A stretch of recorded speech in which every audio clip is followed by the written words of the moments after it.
Welcome back. સમાચારો તરફ આગળ વાત કરીએ. વડોદરા મહાનગરપાલિકાની ચૂંટણી નજીક આવતા જ શાસક પક્ષ ભાજપમાં આંતરિક જૂથવાદ ચરમસીમાએ પહોંચ્યો છે. પૂર્વ મેયર નિલેશ રાઠોડે પક્ષના નિર્ણય સામે ખુલ્લેઆમ નારાજગી વ્યક્ત કરતા જણાવ્યું છે કે જે અલ્પેશ લિંબાચિયાએ પક્ષની શિસ્તના ધજાગરા ઉડાવ્યા હતા, તેમની સામે પત્રિકાઓ વાયરલ કરી હતી, તેને જ પક્ષે ફરી સ્વીકાર્યો છે. નિલેશ રાઠોડનો આક્ષેપ છે કે આટલા મોટા નિર્ણયમાં તેમને વિશ્વાસમાં લેવામાં પણ નથી આવ્યા, જેનાથી પાયાના કાર્યકરોમાં ભારે રોષ છે. અલ્પેશ લિંબાચિયા અગાઉ વિવાદાસ્પદ પ્રવૃત્તિઓને કારણે સસ્પેન્ડ થઈ ગયા હતા, પરંતુ હવે તેમની ઘર વાપસીએ ભાજપના આંતરિક રાજકારણમાં મોટું તોફાન ઊભું કર્યું છે. પૂર્વ મેયરે ચીમકી ઉચ્ચારી છે કે જો પક્ષ આ બાબતે ગંભીરતા નહીં દાખવે તો તેઓ અને તેમના સમર્થક કાર્યકરો આ ન્યાય નહીં ચલાવે.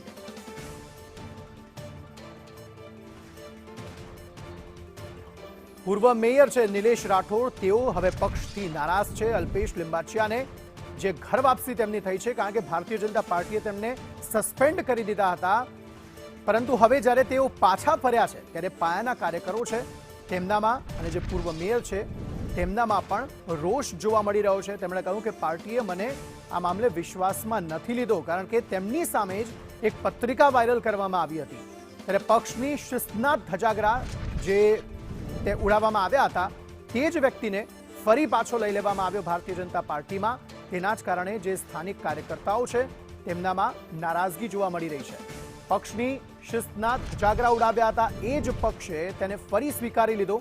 હું અને કાર્યકરો આ નહીં ચલાવી લઈએ તેવું પૂર્વ મેયર નિલેશ રાઠોડનું કહેવું છે.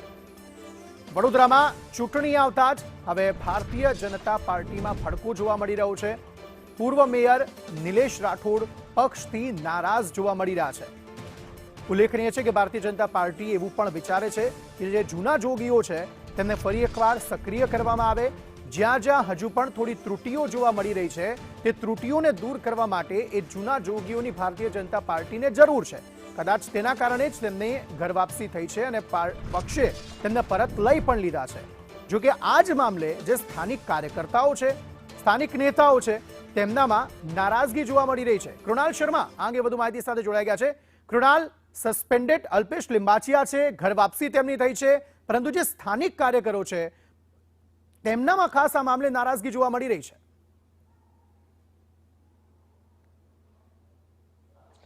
બિલકુલ, હવે જ્યારે ચૂંટણી નજીક છે ત્યારે સ્વાભાવિક છે કે દરેક પક્ષમાં હાલ અહીંયા ભડકો જોવા મળતો હોય છે. અને ભાજપ તો વિશ્વની સૌથી મોટી પાર્ટી છે, સૌથી મોટો પક્ષ છે, ને તેમાં પણ હવે ચૂંટણી આવતા જ ભડકો જોવા મળી રહ્યો છે. સૌથી મોટી વાત એ છે કે હાલમાં જે રીતે અલ્પેશ લિંબાચિયા છે કે જેઓ પૂર્વ મેયર નિલેશ રાઠોડની સામે જે પત્રિકા વાયરલ થઈ હતી અને તેને લઈને તેમને પાર્ટીએ સસ્પેન્ડ કર્યા હતા, 6 વર્ષ માટે સસ્પેન્ડ કર્યા હતા, પરંતુ એ વાતને હજુ 3 જ વર્ષ થયા છે અને ચૂંટણી આવી ગઈ છે મહાનગરપાલિકાની.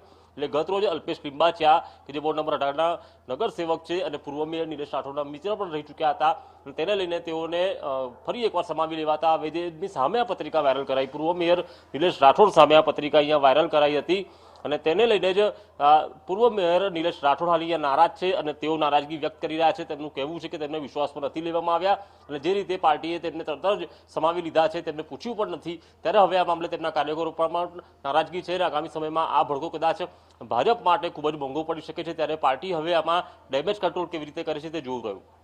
આભાર સમગ્ર માહિતી આપવા માટે.